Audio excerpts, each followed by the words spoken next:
Can I get my coffee? Yeah, go get your coffee. I just figured we'd start off the right way with Jim going off camera. Good morning, everyone. It's the morning show here at Eden Cafe. And I have a special guest. Look at this. Someone already tuned in. Who is that? Who already tuned in? Well, someone gave us a little heart anyways. Wow, you photograph well. Look at you. You're a handsome devil on film. Way different than in person. Of course, I have to get you back because you said I have a great face for radio, right? You think, see, I'm Sicilian. It always comes back to you eventually. Say good morning to our audience. You're the anthropomorphic deity in my life, Joe. I thought I was a primordial ooze. You're a single cell amoeba now. Stop it. Are we talking to the American people? We are. We are talking to the American people, but look who joined us. Let's just look. Kelly Cat is here. Jerry Diamond just joined us. Scott Wright. Susan Borsch just joined us. Cindy Teeter, who was here last night. And Jerry Diamond with a Y. And there's the Pope. The Pope joined us? Oh, yeah. That's the Pope sent me a crucifix. I didn't know they had those emojis. Willie Vandeshire joined us. Susan. Oh, and Wayne from North Carolina just joined us. Awesome. Yeah, and look at this. Great show last night, Jerry says. He must have been watching. Thank you, Jerry. Yeah. Thank Jerry's you. a comedian, means a lot actually. to me, Jerry. Thank well, he's you. a comedian, so just take it for what it's I worth. hope he's referring to me, not you. He's a comedian. Great. The only compliment you got is from a comedian. The crack of dawn. That's right, you got up early My this male morning. ego is crushed by Jerry the comedian. This is not a good hour for musicians, is it? Or people.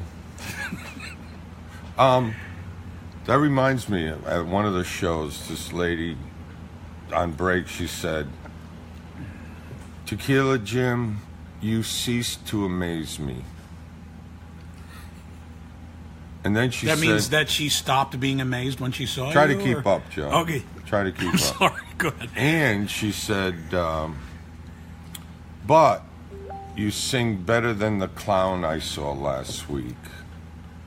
Those are quotes. Anyway, I digress. Sorry, You know, we were talking about clowns the other day, and I always wanted to make this scene like on, Saturday Night Live, where the guy's sitting at the bar, kind of like you're sitting, and you're kind of looking forward. You're a little pissed off from your day. You're blowing off some steam, and all of a sudden, some guy over here, he doesn't look at the guy, but he just hears him, and he's making jokes, and he's cracking up things, and all of a sudden, the guy just he just looks at him and goes, "What are you, a friggin' clown?" And then he turns his head, and it is a clown. I just get that. I just want to produce that one of these days. Would you help me out with that? I could be the clown. Too bad you can't think up anything original, though, huh? Oh, did someone already produce that? I don't know, did they? Well, you're saying it's not original. I thought original. it was a Saturday Night Live story. No, I said it should be on Saturday Night Live. Keep up with the program. Get on the bus, would you, Jim? It's a little early for you to be processing all this great information. I deserve a bitch slap. So listen, you originally are not from Rhode Island, is that right? Where are you originally from? The womb. Oh. Was it a womb with a view? It was dark. It was dark.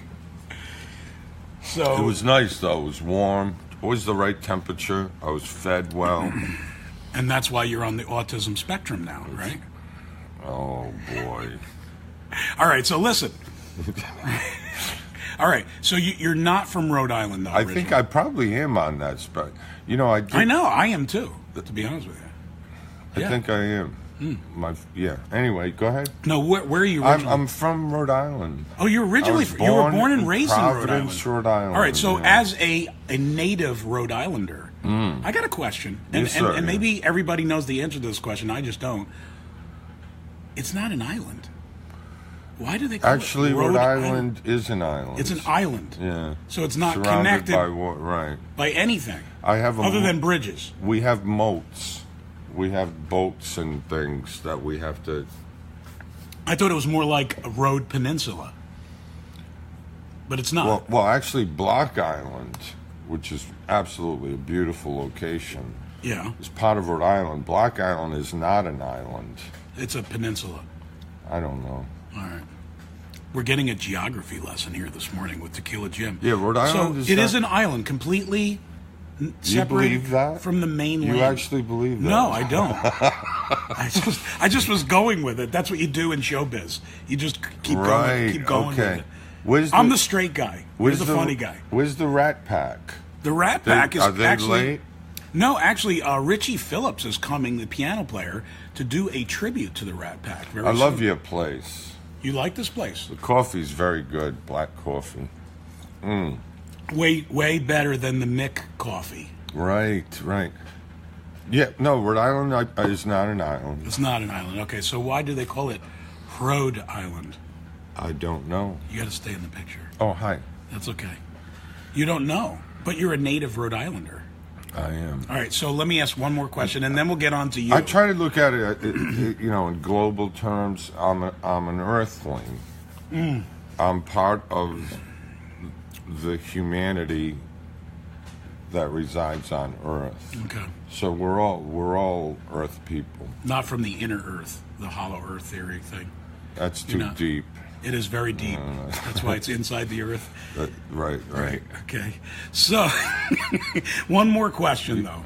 One more question. You're a native Rhode Islander. Yes, sir. What is your favorite folklore that comes from Rhode Island? Like, we have a lot of folklore here in New York.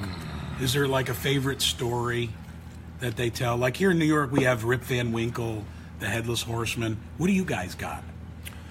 We have Tequila Jim stories. See, now that was the answer I was hoping for. Tequila Jim is Yeah. a legend in Rhode Island. Now, you've been playing for a really long time.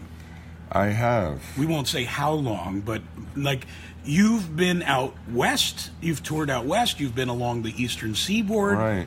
And so... My neighbor's beer party. That's important. The jam session that happens. Right. But everybody gets free beer. So... You've traveled out far west. How far west have you gone? Western United States? Yeah. Like Iowa? No. Kentucky? Indiana. Oh, Indiana. I drove the tour bus to Indiana. Okay. I was on, there's a, Penny Lane is out there, a wonderful lady, has her own radio show. Oh. And I played on her radio show, and Very cool. there was a festival, and there was some bars, and yeah, it was wonderful people. There was some kind of a strawberry cake. Strawberry Field next to Penny Lane? It was a strawberry cake festival. Oh, okay. In the during the day, and the whole town gathered and gave away pieces of strawberry cake. Wow. And there was an old man in like a calliope. It was crazy. And the sheriff was there, the librarian, The mayor? they were like the mayor. What an event that was. Now, you've traveled all up and down the eastern seaboard, but when did you get in the music business? Like, do you remember what part of your life you just said, I'm going to play full time, this is what I'm going to do? Well, numerous times during my life, I tried to destroy myself. And failed. I was going to get to that part. And failed. Mm-hmm. And then, I don't know, the common thread since I was a child has been having a guitar or something. Okay. So you started like when you were a teenager or even before? I was around 10. Really? 10. Who got you your first guitar? My dad. Your dad? Yeah. So where was it from? Tell me about your first guitar. Well, my first guitar, I was bothering my dad a lot about wanting a guitar, and finally he relented and he took me up to, it's called Federal Hill, where at the time the godfather of organized crime resided on Federal Hill. Okay. And right down the street from his fake vending machine shop was a place called Silvio De Pippo's Music Store. Okay. And he took me in there, and there were guitars everywhere, on the walls. They were hanging down. They were everywhere. And I'm left-handed, and Mr. DePippo came out, and my dad said, "Jimmy wants a guitar." And I looked at Mr. DePippo and I said, "Yes, and I need one that I can play in this fashion." Right, because you were left-handed. And Mr. Silvio said, "Well, we don't have any. We'll have to order one." And my dad said, "Just get one that's here now." And so I did. And it was a cheap guitar. It was brutal. The action was brutal. Everything was brutal. Your fingers were killing you. And I loved it. Really? Because it was yours. Your first one. My first one. And he bought me a chord book for $1. I think I still have that. And I went home and Do you have it with you? No. Oh, okay. I just thought maybe we could see some relics. Well, I didn't know we were going to do Antiques Roadshow. This is your life. I didn't know this was PBS. That's very cool. So you started at a young age, but at what point in time? Because believe me, I'm asking this for a reason. There's a lot of musicians that come through here, a lot of local musicians, and they're not full-time musicians. No, Joe, you know what? When I was in my teens and 20s, I was in a three-piece kind of progressive hard rock band, Ruby Topaz, and I was the bass player. And for a time, we wore makeup, and we got an independent record deal, and we played at CBGB's in New York. So, I mean, wow. We had, we were getting radio play. We released a 45. I mean, the story just goes on. And we were getting play in Europe. What I remember most, what really had an impact on me was when I got a letter from, back then we used to use this thing called mail. Yes, and the Pony Express. Right. Yep. And one day I got this letter, and I wasn't Tequila Jim then, I was just Jim. Right. And it was from some floozy in Texas, and she included a photograph, like, laid out on the bed like this, doing all kinds of strange. And this was the 70s. This was the early 80s. Oh, okay. I'm not that old, Joe. Well, Jesus. I know you said that you got in the bands in the 70s, right? We shouldn't be swearing here, right? No. Right. It's a family-friendly show. It's PG-13. Pardon me, what'd you say? What? You know I got what? We got this thing going on. That was yeah, man. I mean, I've just been playing my whole life. I was in the straight world for a long time. Is that what you call it when you're not a musician, the straight world? I don't know what they call it. Right. I can only speak for me, not really anyone else. You mean you're not like a senator or congressman or mayor or anything like that? You can only speak for yourself. No, I'm just actually on.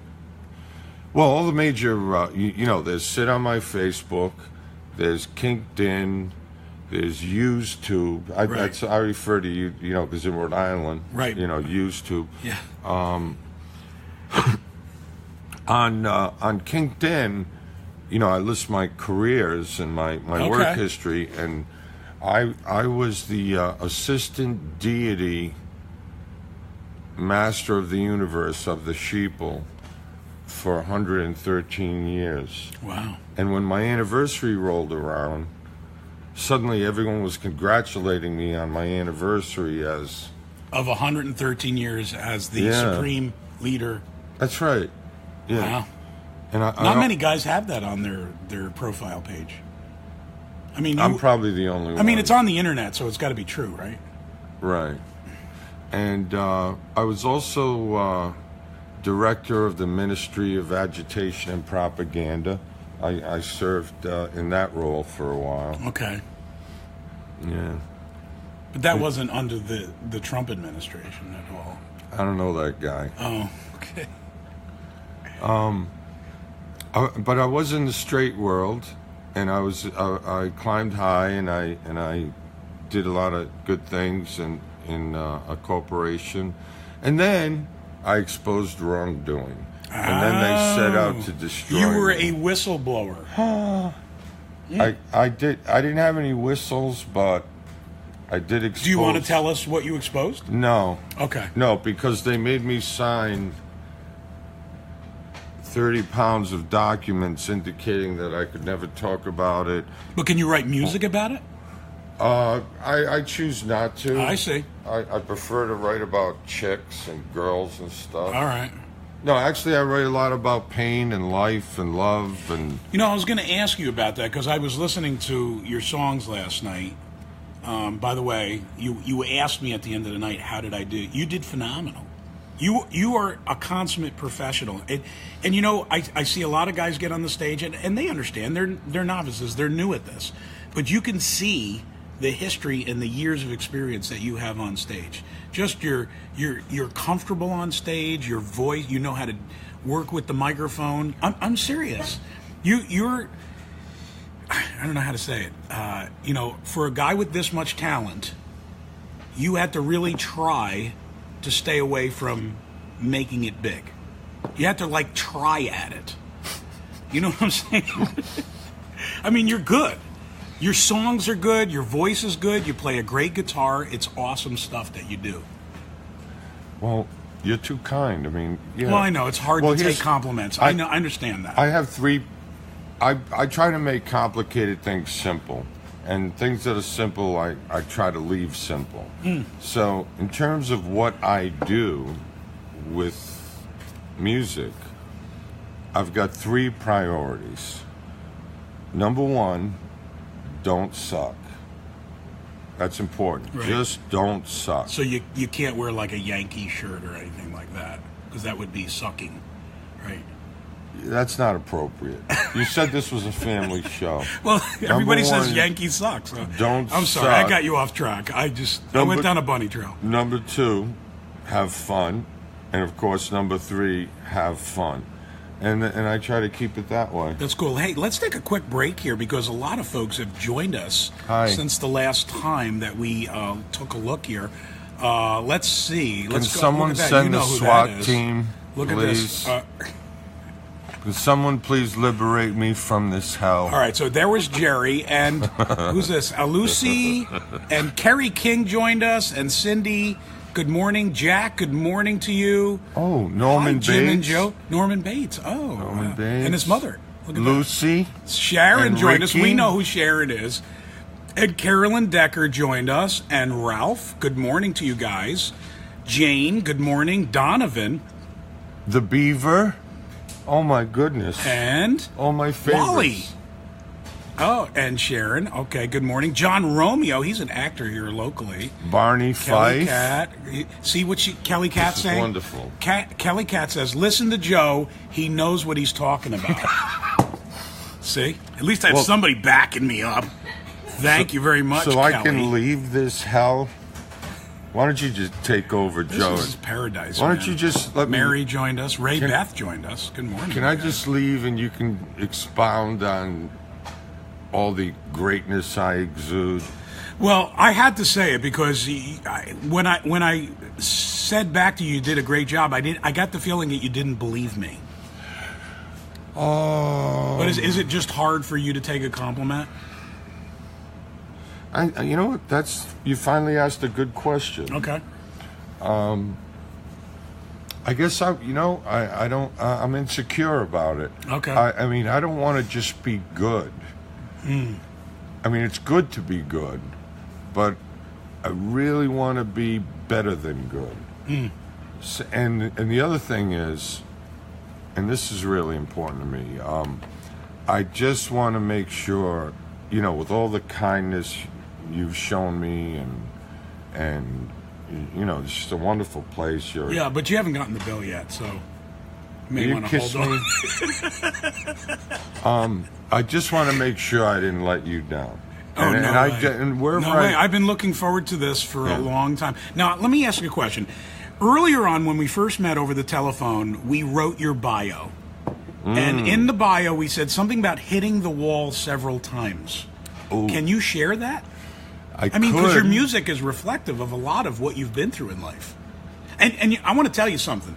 There was someone sitting here at the bar last night. Steve, and there was a gal next to him and another guy next to him. Yeah. And she listened to that song, and she was like moved by it.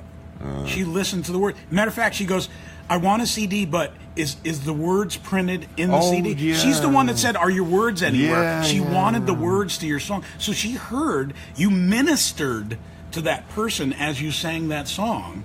So tell us, what is the background behind a lot of these songs?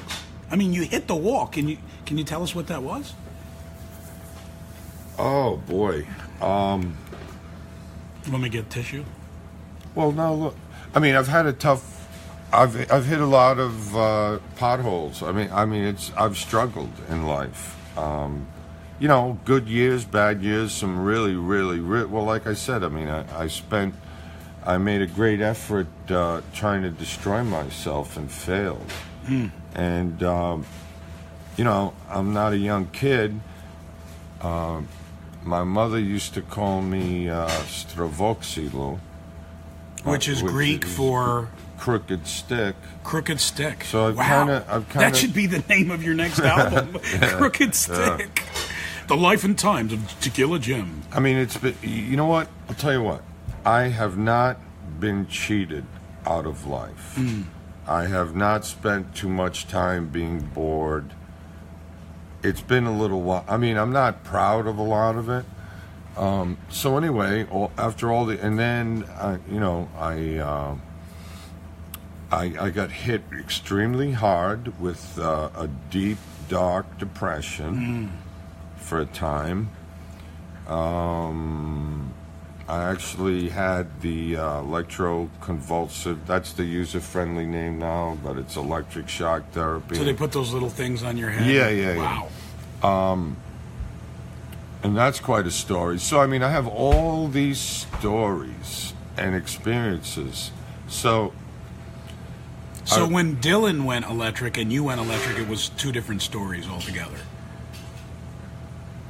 I'm sorry. Listen, so Can you call my therapist? You wrote this music out of...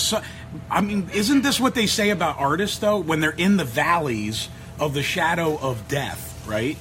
They write some of their best stuff. Now, if you were to pick one song that is from the valleys of the shadow of death, well, yeah, what song would it be? Okay, well, I mean, I attempted on my father's birthday in 2013. I tried to end my life. And for a long time before that, I never touched a guitar. I just hated music. I couldn't laugh. I couldn't have fun. Ooh. And once again, I failed at ending my life. I failed again, but I came out of it, and I started crawling out of it. And then I had this compulsion to go to the basement and get my guitar. And I just sat down. So what came from that? What was the first? The first riffs were... Go ahead. This is... just so happen to have a guitar right here. And I was just goofing around, and I went...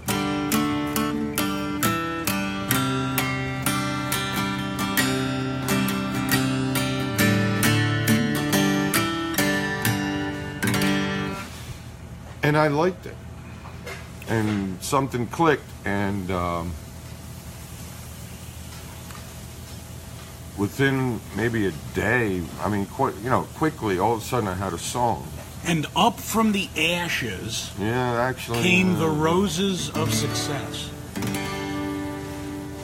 Give us a song, would you? You've so eloquently crystallized my sentiments. Really? Yes, you have. Yeah. That's cool.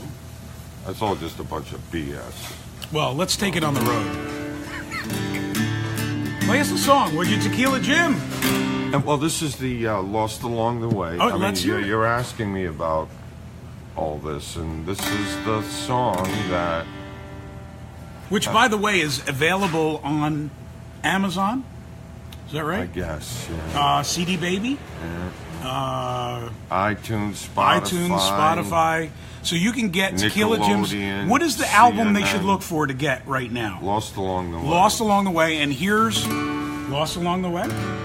Is that what you want to hear? I want to hear a song. I was gonna do my country love song. Well, Yeah. enough about trucks.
Wow.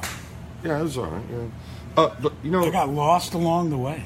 Yeah, well, and like I said, I mean, all of a sudden, I just sat down and this started happening after a few. I mean, and the first, this is one of those songs that just came to me from the outside. I think it just came from somewhere.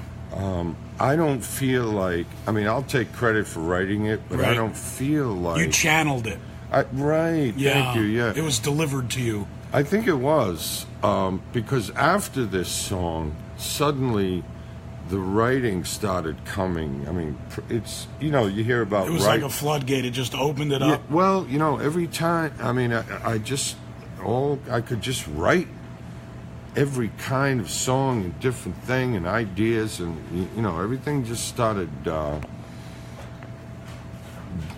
just felt more creative than I've ever felt my whole life. It's a great feeling, isn't it? It's like weird. crying. You purge. You're purging. I can't. Yeah, it makes no sense to me. So anyway, just the opening lines in that kind of fascinate me because. So what I was doing was I was reaching into my childhood, and like anyone, Sure. like any artist, whatever their life experience, right. love, pain, hope, and all that. And I just had this memory of when I was a little boy in Sunday school. And I remember the lady, the teacher, telling us, you must know that God loves you day and night, every day, your whole life. He loves you if you're good. He loves you if you're bad. He's just going to love you no matter what. And so the opening lines are, I felt like I've let people down and I've let myself down at that time. And so I say, will you love me all the night? Will you love me all the day? I've lost the will to fight. I got lost along the way. So I'm not addressing, a girl or whatever. Right, you're speaking to the Creator. I'm asking the Creator. Look, was that lady in Sunday school right? Is it true? Yeah, this is between you and me now, right? You talk, okay, God, listen, and I got a question for you. And look, I heard. I mean, I'm not a religious, I Sure, don't read. I get it. But at that time, that's what happened. And so the second verse, when I wake, I see the light, and by night, it fades away. So with what I was going through, maybe just for a short time in the morning you think, okay, maybe today will be better. But it never is. Like, as the day wears on, it just gets dark. Sure. In the final verse, I just say, I'm actually lying to God, kind of. What I'm saying is, I have loved you all my life, and I love you to this day. Jesus, teach me wrong from right. I got lost along. So I'm actually saying, like, well, I better tell him that I loved him all my life, even though I haven't. Even though there might have been seasons of he just wasn't there. Yeah. I mean, I'm not even comfortable getting into this whole thing, because then I'll just end the interview right now. I'd rather. I'm getting used to. I'm okay. having fun now. Like I wrote this. Like I have another song called "The Sheeple." Okay. See, now we're getting somewhere. See, okay. the Sheeple. I have a lot of new songs. The Sheeple is just about the sheeple. Some sheeple. Is it the sheep that are under the steeple, or no, not at all. Okay, no. I'm sorry. I was reaching. So there's that. There's Petrov Saves the World. Stanislav Petrov. Do you know who that is? Stanislavski? No. No? Okay. Did you hear a Slavsky or did you hear a Stanislav? I'm sorry. All right. Yeah. Stanislav Petrov was a Russian military guy who, during the height of the Cold War, I want to say in the late 70s, early 80s, contacting the Kremlin in case the U.S. started lobbing nuclear weapons over there. Okay. And he got notified by his people that we were bombing them with nuclear weapons.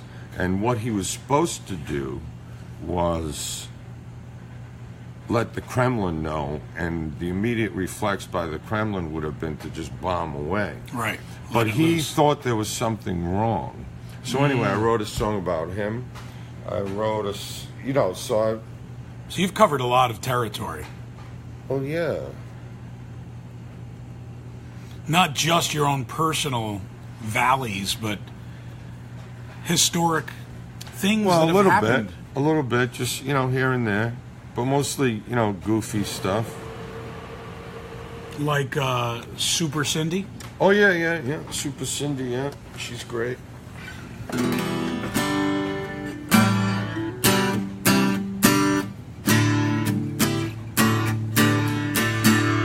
Here's a song that's not finished. All right. Well, that's cool. Our audience is getting to hear a song that's not even finished yet. The idea I have with this is a single note. The whole verse is just one note. And then there's relief at the chorus. That's right. That's right. Love it. So anyway, it's...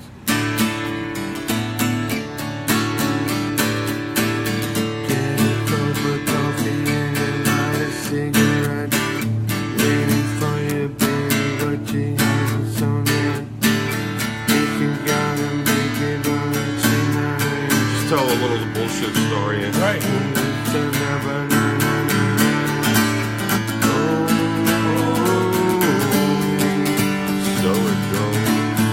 So it goes.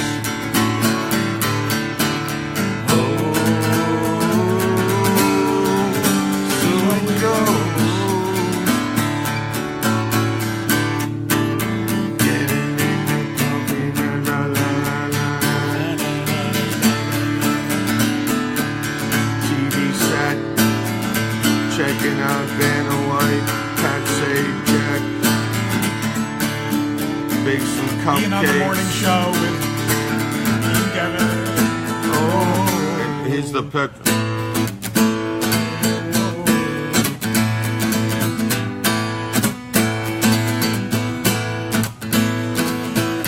Thank you, Petrov, for saving the world. We would all be dead without you. When the world was racing with fear, you stood firm and would not be deterred. Comrades saw missiles falling down.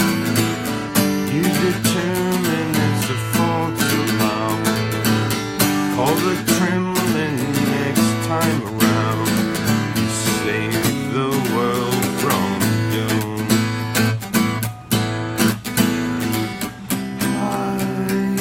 Hydrogen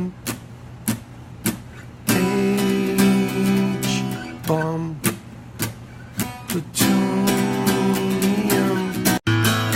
Thank you, Petrov, for saving the world. What the Christ would we do without you?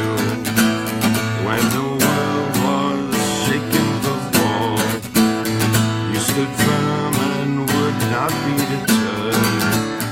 Comrade saw missiles falling down. You determined it's a false alarm. Call the Kremlin next time around. Save the world from doom.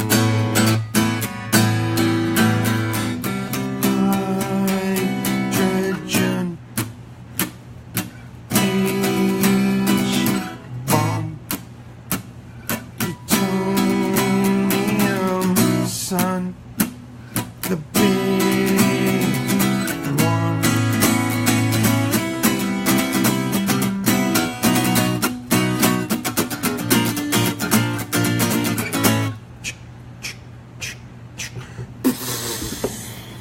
Wow. Well, listen, you guys have been with us for quite a while this morning, but we have good reason for that. Tequila Jim is with us, and he's with us tonight as well. Tomorrow morning he'll be going home, but you can catch him tonight at 7:30 here at Eden Cafe. That's 269 Osborne Road in Loudonville, New York. Now remember, Eden Cafe, the best little coffee house this side of paradise where the sun... Wait, can I say one more thing? Sure. Joe, I'd like to cancel tonight. I want to go home and vacuum. Please. That vacuuming really You needs won't hate me, will you? No, we'll make up. We'll The figure out birds something. are waiting. Why am I in this dreadful, hellish place called Albany? Who is Al, anyway? How is Al doing? You're actually in the hamlet of Loudonville. Who's the blonde over there? I haven't had the pleasure. I haven't... What are these... There's no one standing there. Do you see something, Jim? Oh, I do. Oh, maybe Oh, you're yeah. special. You can like see into the spirit realm, or there's no one over there. Well, remember Eden Cafe, where the sun always shines. Say good morning, Jim. I got a little piece of. We better go. Good morning.